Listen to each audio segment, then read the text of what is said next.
उत्तर प्रदेश में शहरी निकाय चुनाव का बेसब्री से लोगों का इंतजार अब खत्म होने वाला है। यूपी में निकाय चुनाव के लिए ओबीसी आरक्षण को लेकर बने आयोग ने राज्य सरकार को अपनी रिपोर्ट सौंप दी है। रिपोर्ट के आधार पर निकाय चुनाव में ओबीसी आरक्षण तय होगा। बता दें कि आयोग ने मुख्यमंत्री योगी आदित्यनाथ को यूपी के निकाय चुनाव में ओबीसी आरक्षण पर अपनी 305 पन्नों की रिपोर्ट सौंप दी है। ये रिपोर्ट कैबिनेट बैठक में पेश की जाएगी। इसी रिपोर्ट के आधार पर चुनाव में आरक्षण पर फैसला होगा। यूपी निकाय चुनाव का रास्ता अब साफ हो गया है। आरक्षण लागू करने के साथ ही जल्द चुनाव की तारीखों का भी ऐलान किया जा सकता है। उत्तर प्रदेश की 760 नगर निकायों में नगर निगम के मेयर, नगर पालिका, नगर पंचायत के अध्यक्ष और पार्षद सीटों के लिए बीते साल दिसंबर में ही चुनाव होना था। राज्य सरकार ने निकाय चुनाव के लिए सीटों का आरक्षण भी जारी कर दिया था, लेकिन आरक्षण को लेकर मामला हाईकोर्ट चला गया।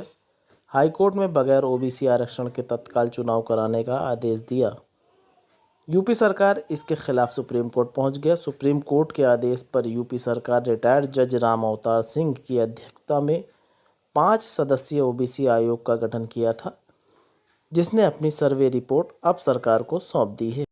ओबीसी आयोग के सर्वे की रिपोर्ट को कैबिनेट से मंजूरी मिलने के बाद नगर विकास विभाग की ओर से इसे सुप्रीम कोर्ट में पेश किया जाएगा। सुप्रीम कोर्ट ने राज्य सरकार को 31 मार्च तक का समय दिया था, लेकिन आयोग ने उससे पहले ही योगी सरकार को अपनी रिपोर्ट सौंप दी है।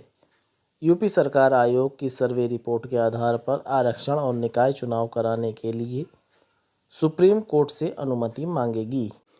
बता दें कि सुप्रीम कोर्ट से इजाज़त मिलने के बाद यूपी में निकाय चुनाव की प्रक्रिया शुरू हो जाएगी। ऐसे में योगी सरकार नए तरीके से सीटों के आरक्षण का काम शुरू करेगी, जिसमें ओबीसी के लिए 27% और 22% सीटें SC/ST के लिए आरक्षित की जाएंगी। इसके अलावा निकाय चुनाव में महिलाओं के लिए भी 35% आरक्षण का नियम है। हर वर्ग में महिलाओं के लिए 35% सीटें आरक्षित करनी होंगी। मार्च के आखिर तक निकाय चुनाव के लिए सीटों के आरक्षण की अंतिम अधिसूचना जारी कर इसमें आपत्तियां और सुझाव मांगे जाएंगे और इसके बाद इसे अंतिम रूप दिया जाएगा। सब कुछ ठीक रहा तो अप्रैल और मई में नगर निकाय चुनाव हो सकता है। योगी सरकार कई बार अप्रैल और मई में निकाय चुनाव कराने के संकेत दे चुकी है। इसलिए माना जा रहा है कि ओबीसी आयोग की सर्वे रिपोर्ट के आने के बाद चुनाव प्रक्रिया में तेजी आएगी। आपको बता दें कि यूपी में नगर निकाय चुनाव के लिए राज्य निर्वाचन आयोग ने नए सिरे से तैयारी शुरू कर दी है। आयोग ने भी अप्रैल और मई में निकाय चुनाव कराने को लेकर तैयारी तेज कर दी।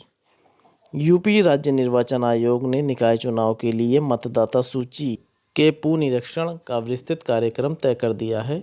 10 मार्च से पुनरीक्षण की कार्रवाई शुरू होगी और 1 अप्रैल को मतदाता सूची का अंतिम प्रकाशन होगा। इससे साफ जाहिर होता है कि अप्रैल और मई में निकाय चुनाव कराए जा सकते हैं, जिसकी तैयारियां जोर शोर से चल रही हैं।